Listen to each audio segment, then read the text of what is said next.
Hello, hello, hello. I want to go check and see when we're live and everything. I'll give this a few moments to get here to see if everybody's here and whatnot. I believe we are here. All right.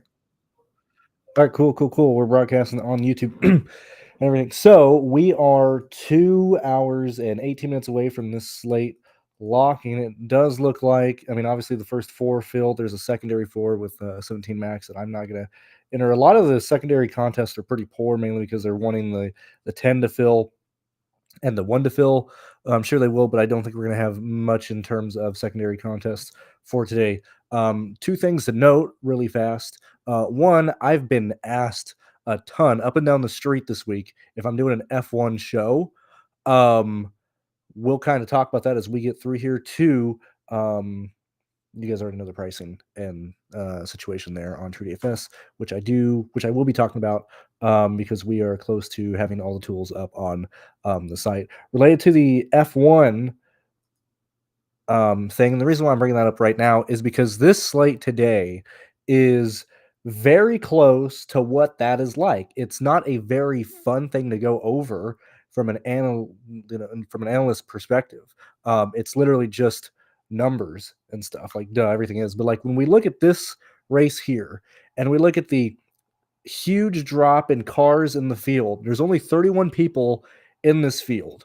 When we then look at the cars that are able to realistically finish inside the top 10, okay, and the drastic change in scoring that they have versus other people, this is a slate similar to F1, to where it's not really about strategy. It's not really about who looks good. It's about just finding the right combinations. The reason why I'm kind of stalling is I'm waiting for this stupid NBA contest to go live to let me to give an example of what I mean and how I approach things. For those of you that know me, you know that I play a lot of just NBA Showdown. Um, Here's an example of what sims are pushing, or not a sim, but like what things are pushing in terms of their probability, in terms of who the highest scorer is and whatnot, right? And the reason I'm bringing this up is because this is going to be very similar to what we're seeing in the truck series and very similar to what we see in F1. Okay. When we're looking at 6 places to put drivers, if there's one person who is clear head and shoulders above the field in terms of projections or upside, the sims or lineups or projection, whatever you use, is going to show you that, hey, you should probably play a lot of that guy. That driver today is Corey Heim. Okay. Now, if Corey Heim is projected to be the highest owned driver in the field, okay, we can go one of two directions with that. You either understand what ownership is and hope that he wrecks, so you're playing with less of the field, or you go over that and try and get the right combination of drivers. The way I play NBA Showdown is I literally just play one captain and then just enter lineups trying to get different combinations of that guy. If somebody is being shown to be optimal and to have a great range of outcomes, that's how I play. Just one guy, and then just, I don't even give a shit about the projections or whatever. It's literally just combinations. Okay. That's how F1 is. Not very much fun to talk about. That's how this slate is. We could argue it's more fun because we can, there's no captains or whatever, and we're not restricted by not playing teammates or whatever. But when we look at this slate here, obviously Corey Heim looks like an amazing play. William Sawallish at $8,100 is a great play, right? We don't need, you don't need me to tell you that, okay? When we look at practice data and stuff as well, but when we're looking at where these drivers are in terms of upside, of who can score well and stuff, we're looking at two folds here of people who are underpriced and people who have a realistic chance to finish, inside the top 10 and top 15. Okay. When we look at those drivers here, or when we look at those drivers when we look at those outcomes and stuff, Corey Day, 7,300, starting first. Okay. If he wins, leads, it's kind of irrelevant.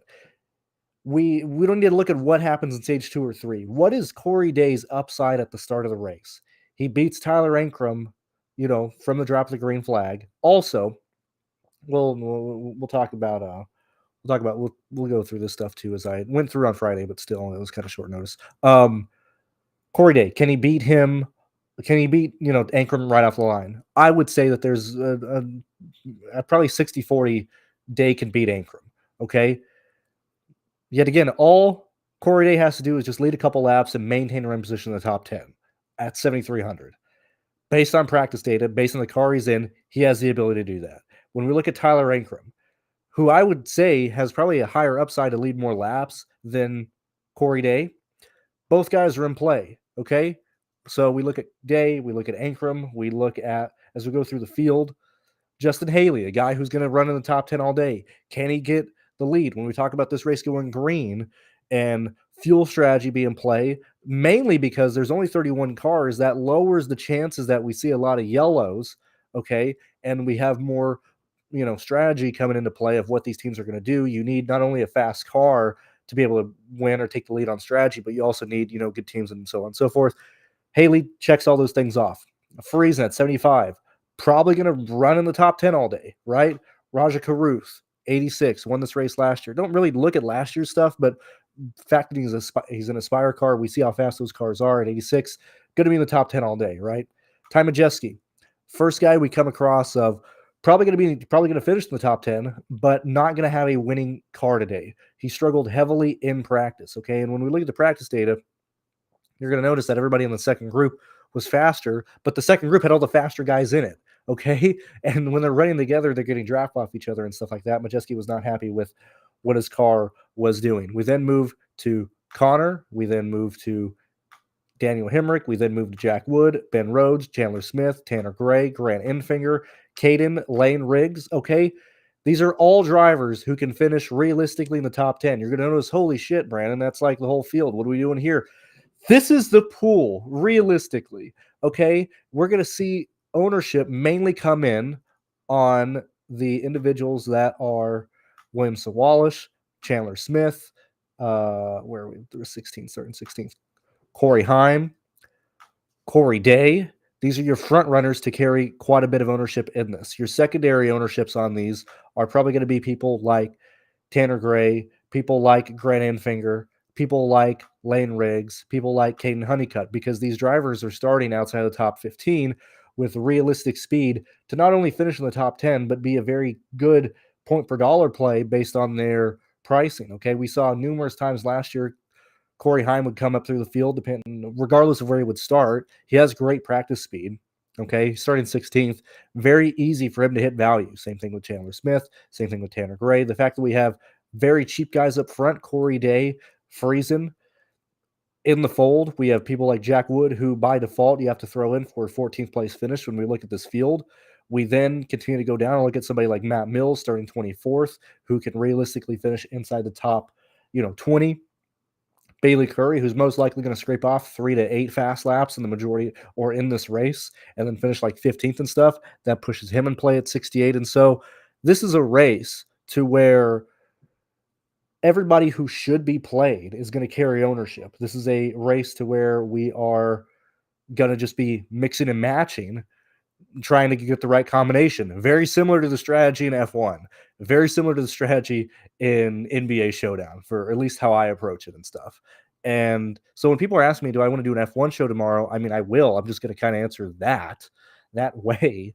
But I mean, I guess we can tomorrow night and stuff. What's going on? Abnormally distributed. Yeah, we do have Mussolini in the field. I mean, I hate this guy. I don't really know what else to add on there unless we want to, completely throw away the live stream at this point. The only guy in the back of the field who offers, which yet again, we don't really need value if we're playing a ton of guys in the 8 and 9K range. And Corey Heim at 10-1 is underpriced, right? He should be like 10-5, 10-4. The fact that a majority of lineups are going to have Corey Heim, one of Ankrum or Day, and then most likely William Sawallace and Enfinger, we don't really need value. So I don't really see a reason to duck in the 5K range or even the low 6K range if we do need that. We're looking at people like Jack Wood, people like Matt Mills, and people like Nathan. But for the most part, when we look at guys who are unplayable, it is situations to where, it is a situation to where, I'm going to say Crafton. I would argue that these are the unplayable that's great, that's not black. I would argue that these guys are the unplayable drivers, and so realistically up here, this is what we have to mix and match with, right? Um, I mean, that's the race, right? Or like that's the contest. When we're looking at what happens in this race in terms of volatility, who's involved in wrecks, it's most likely going to be if we have crashes on restarts on the initial start, whatever the case may be, especially entering turns 1 and 2, it's going to be because there's such a big disconnect in terms of speed of guys getting through the field. Okay, and so this is a situation where, like as I said, Corey Heim's going to carry a lot of ownership. Williams Wash is going to carry a lot of ownership. Enfinger is going to carry a lot of ownership. I would personally cap that ownership in what I mean. I'm doing 20 stuff. I'm personally capping any individual ownership at 60% because these are absolutely the guys who are going to be involved in the crashes if it happens in turns 1 and 2, because we typically see those crashes happen, from like seventh all the way to like 16th and stuff. And then it accordions and, takes out whoever's running at 18th or whatever the case may be. These are all drivers who are going to be right in that danger zone, especially if you're starting on the outside lane, you have nowhere to go in these crashes and stuff. Um, so like that's really the only variable we're looking at in this race of if there's a crash, who's involved in it. When I'm looking through this race, when I'm visualizing, what an optimal looks like, it's probably Corey Heim. I really think it's Corey Day starting first at $7,300. I think there's a real chance he scores like 36, 37 points, and that's going to be enough, especially when we're getting all these 8 and 9K guys in. When we look at yet again, when we're looking at this data here, we're looking that Astuka's put together. We're looking at Charlotte, Kansas, and Las Vegas for the Truck Series. And while the field has changed, so we're not really looking at individual drivers, we're looking at the finishing position with laps led and fast laps and stuff like that. But what I'm wanting to look at is the distribution of the fast laps and laps led between your high guys. I think this is a race mainly because, yeah, sure, like Tyler Ingram can lead a portion of this race, but I would honestly expect us to see like 4 to 6 lap leaders in this race, mainly just due to people getting up through the field. Like Corey Heim, everybody expects him to get the lead at some point, right? So that automatically makes 2 lap leaders. Okay. If we get guys on different strategies and stuff, we're probably going to see like 6 realistic, like good cars leading in this race. Now, whether that be for 3 laps or 67 laps, whatever. But I would look where I would expect to see a much flatter curve on the distribution of laps led and fast lap points between your highest guys today. When we're looking yet again, I mean, these are your 25 overall guys. But I'm wanting to find also the place differential. Yet again, we don't even have 36 cars in this field, so we're starting with 31 cars, right? We're noticing that hey, if you have a good car for the most part and you start near the field, you're able to get through the field. And obviously, if you're part of the membership, which sure, why not? We'll jump right into to doing it here. As I've stated, we have a partnership with PayDirt now. We have Astukas Tools coming live on the site shortly, and certainly before the end of the month. All these prices will go up. You're grandfathered into whatever price you have as long as you don't end your subscription. But if you notice, the NASCAR package already went up. The TrueDFS Core already went up.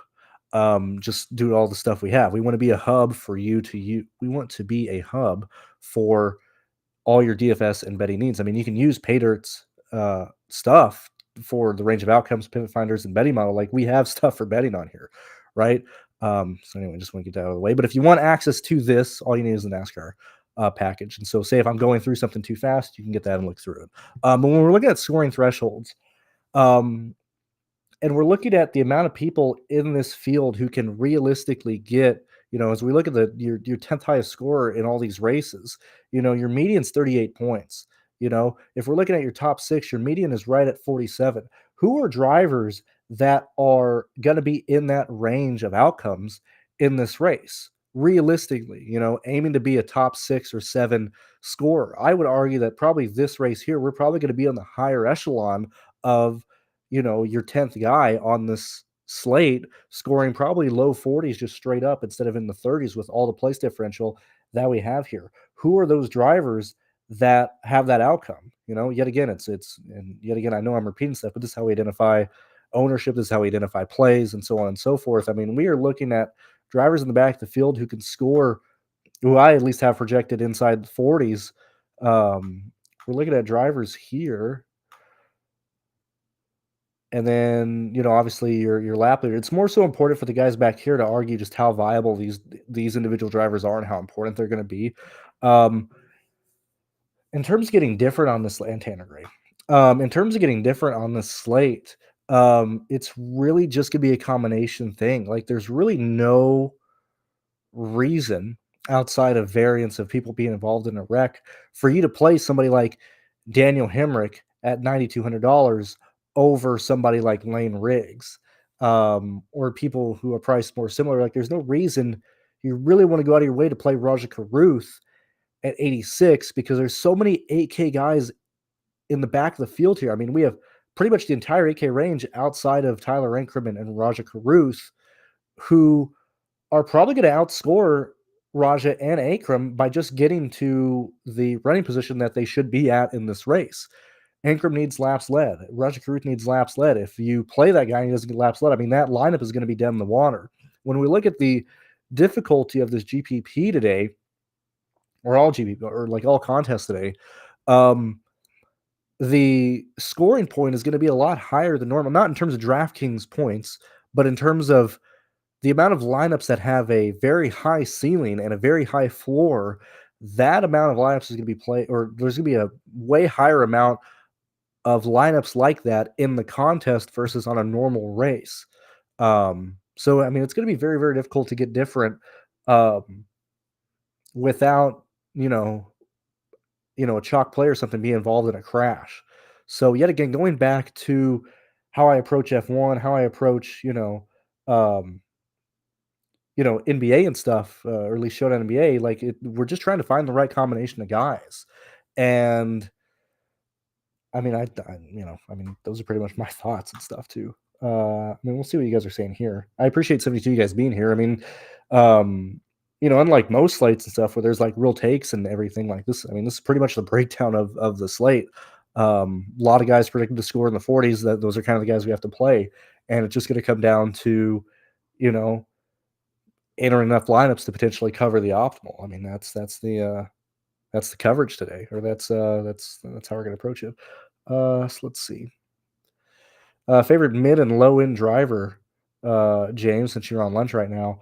Um, I mean, it's probably William Sawalish, uh, and I mean, probably Tanner Gray. I mean, those are probably your two best value plays on the slate.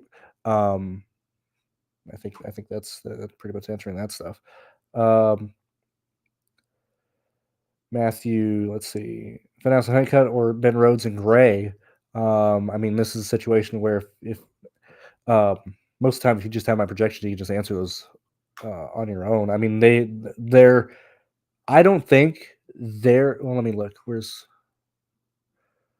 Luke? Here, I want to get this right before I.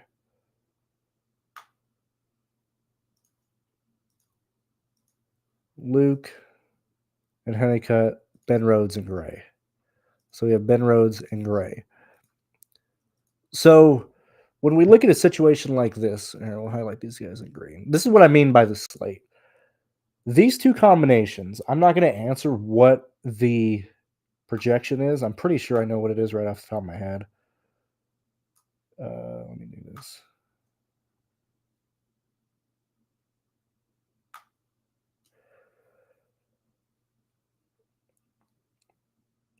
When we look at the range of outcomes in these two combinations here, there is one that clearly leans more than the other one on a raw projection point by about 10 points. However, the range of outcomes and the ceiling on these two combinations are pretty much identical.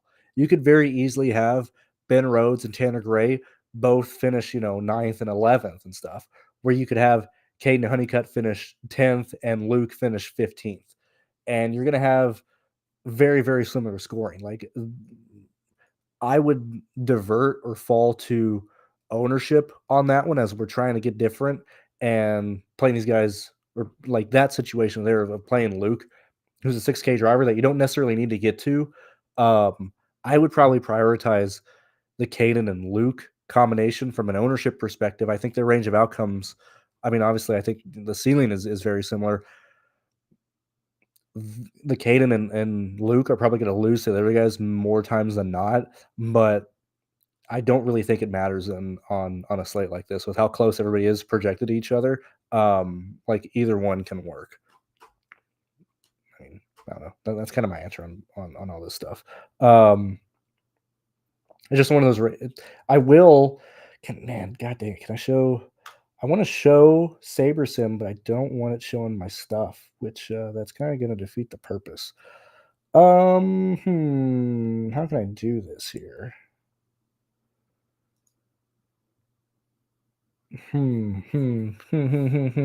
Interesting. Yeah, I don't want to show that on screen. When we look at projected ownership, okay, so like clearly, Corey Heim is going to be the highest projected guy here. Okay, Saberson has his ownership at 69.23. I want to see what Sheets has him at because that's not really like everybody's like, duh, he's the highest owned guy. That's not really giving anything away. The number doesn't really matter for this discussion here, but it will once we start talking about other drivers. Let me go here. Sheets, which I would trust his ownership a lot closer. So Sheets has his ownership at 59.96. I think the ownership in the big $10 contest will be right near 70, if not more. Because yet again, when you're building lineups, especially in these smaller contests, for trucks versus cup and stuff, when you look at like the niche sports aspect of it and the amount of people that are just running off of projections and stuff, it's a situation where they're probably going to be overweight on Corey Heim because he projects so well, right? So like we have to assume that, am I spelling his name right? That's such a weird way. I hate when people put E next to. That's a weird way to spell Corey. Like Corey's probably optimal, right? His and not me saying probably, if his ownership, on SaberSim is projected for like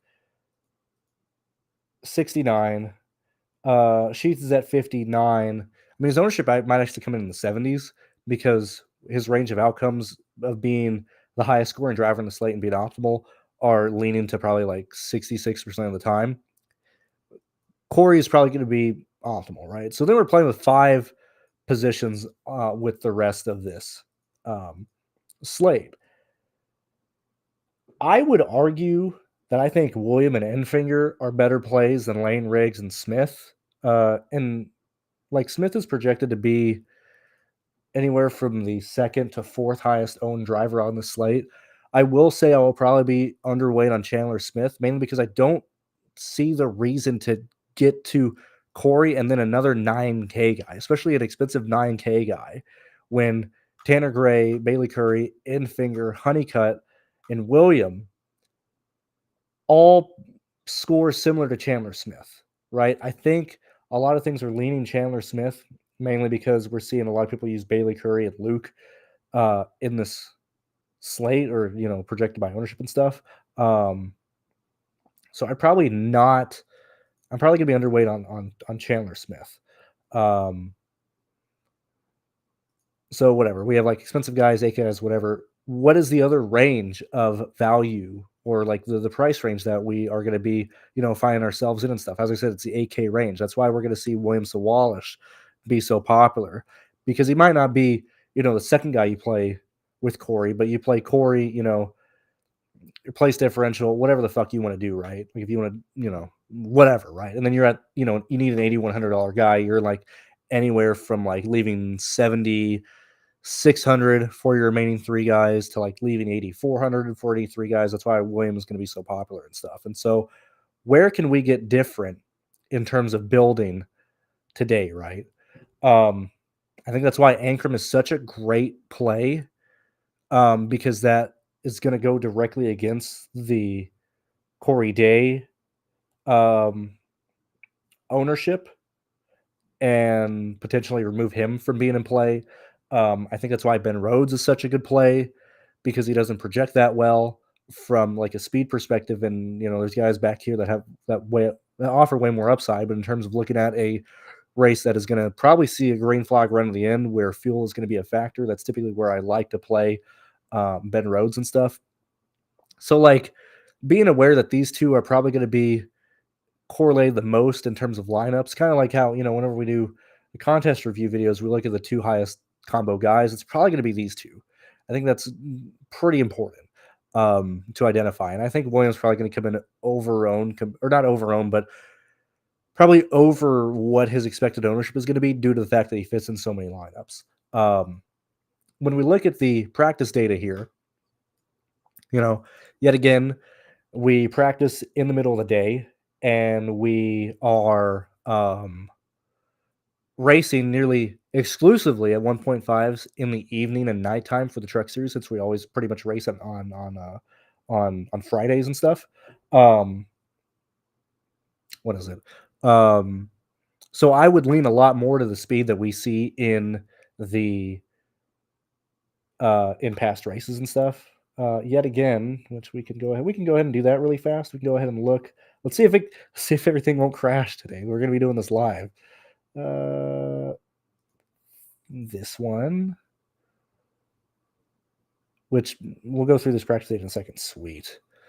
All right, so let's go ahead and look at the Truck Series race at Kansas last year. Okay. You can do this numerous ways. You can look through stuff, whatever, right? Yet again, this will be live on the site shortly. Off the top of my head, I got to figure out which. I got to go to Racing Reference and figure out which one was the fall race, because I just went blank. That's the wrong thing. I'm going to click here. Hold on, wait for scoring. Also, we have an hour and 52 minutes until the slate locks for those waiting. Second Kansas race was, what the hell was this thing called, dude? Kubota Tractor. So we're looking at this race here. We'll let that load. 34 drivers. Okay, that's not bad. We look at race results here. Who are the people who were able to get through the field, regardless of where they start? Just where did they finish? So obviously, Corey, Lane Riggs, Eckes. Hey, man, we're looking at a lot of pretty good cars up here, right? We look at a lot of Tricon, Spire, whatever. I want to look at running position really fast. So let's go ahead and look at Corey Heim getting through. As I said, we're still working on stuff, but we see Corey Heim pretty much driving through the field and maintain a position up here. I'm going to leave this open here and look at this. So let's look at your top finishers here and kind of see what kind of day they showed. Let Caden, and then we'll add Dawson did start 5th and finish 5th. But I think for what we need for this is, or more similar, is we need to look at the people who are starting kind of near the back of the field today. So that's why I'm throwing Tanner Gray in there, because he started 21st in this race here. But you see that, okay, man, maybe they didn't practice or they didn't queue well, obviously, and stuff. But the guys who had shown speed at intermediates all throughout the year were able to drive up through the field, okay, and then pretty much run in the top 10 all day. Even when we had green flag pit stops to end this, which I'm pretty sure we had. Yeah, so this race went green from lap 84 to 134 here. And so we see, some guys trying to run longer during the green flag run, but still they are able to all migrate back up there. When we're looking at the grid today, who are the people who are starting in the middle of the pack today that are showing the speed? Actually, I need to do this on my other screen. And we can see where they are at in this race here. So obviously we'll leave Corey up there. William Sawalish wasn't in the race last year, but do I have the car number for the one? We just I think it was let's see, whoever this guy was. I think it was Dean Thompson. Let me look really fast. The one car was it was Brendan Queen. So what I would argue is a probably similar outcome to potentially what we could see from William, if not slightly higher, since William has more experience in the ARCA series. We then look at, obviously we looked at Tanner Gray just now. Obviously, we looked at Lane Riggs and trying to find other people. And Finger, where did Grant start in this race here? So we look at Grant and Finger, who also started in the back of the field, mid pack, right, and stuff. Once everything laid out, up to 15th, gained some position through the yellows and stuff. We end up going green, running 12th. And then just for whatever reason, loses positions during the green flag pit stop, but still ends up around 9th. This is what I would expect to see from Enfinger today. We then look at, who else are we looking at today that I haven't looked at already? We look at Caden, right? I'm pretty sure I'll throw Caden back up there of why Caden is so important. Able to qualify well, which he didn't do today. We've seen him scrape off fast laps and do quite a lot of things. Now, granted, this was a lot of strategy of when they pitted. It seems like they pitted, and I mean, they just beat people on pit lane. Like they gained positions throughout all these things. I mean, Caden seems like a great play. I mean, these are all factors that I throw into what we could potentially see at the truck race at Vegas today. That's why this group of drivers is so important. Of why we need to just factor those guys in and stuff. So yeah, I mean that's I don't know. That's mainly kind of it. I don't know. Let's see what we're looking at here. What's up, Kay? Between Curry, Crafton, I mean, I would lean Bailey Curry, but that's mainly just because Crafton is starting, I believe, in 11th here, and I just don't like what Crafton has in terms of upside on a slate like this. So I guess it would be Bailey Curry on that one. I mean, this is pretty much the best breakdown I can do here. I mean, I can't really think of anything else to look at here. Trying to see. Can't think of anything else, really. Let's go ahead and let's take a live reaction of NBA before I leave. Currently into the first quarter. Put what is that? 15 times 18, something like that. What I put in 270? Yeah, put in 270 right now. Half of those within the cash line. Just going to need. I mean, obviously, I think it's right now. It's Horford. I think even Pritchard has more points than Tatum, but it's just range of outcomes to where hopefully we have, we end up having the right combination. Same thing tonight. Hopefully, we have the right combination of just ends up who it ends up using. I hate to be that way. I hate to sound like a downer if I do sound that way, but that's what a slate like this comes down to, is just having enough lineups to potentially have the winning combination. So yeah, that'll be it. JTT, dude, there are so many lap leaders tonight. That's literally what we talk about for the entirety of the thing. Good thing is the video is ending here, so you can go back and listen to it on 2x. And I really don't like using the word or the term like unplayable. I just happen to X out a lot of people who, as I said, when we're looking at ranges of outcomes and stuff, we need to try and get people who are going to be here. Mussolini is just not going to be a top 10 scorer unless the field has a historic crash, right? So that's the only reason I typically just kind of X people out if I don't see them realistically having like a 40 plus day, right? Riggs and Finger, I mean, they're pretty much the same play. I mean, that's literally what it's going to come down to. Anyway, that's it, guys. I will talk to you guys later and see you tomorrow. And I guess we're doing an F1 show. We'll see how that goes. So many people actually show up and see how many people like F1, on week 4 of the season, because it's always like that. People love F1 and then they're like, "Holy shit, this sucks," and then they exit. Right? I do want to say, I gotta ask. I gotta look through the thing. I know at week 18 last year, I was one of I believe 20 people who had played every F1 slate. Trying to think, because the first year I played the optimal like 6 or 7 times. Year 2, I think I played it 5. Last year I played it 3 or 4. But the contests were getting so small and we had a lot of crashes and stuff. So there's not people want to play F1, they love talking about it, and then they don't have interest in it past like week 4. That's kind of why I'm very hesitant on talking F1 just because people don't really seem to actually enjoy it from a DFS perspective. Anyway, see you guys tomorrow. Best of luck. See you. Bye bye.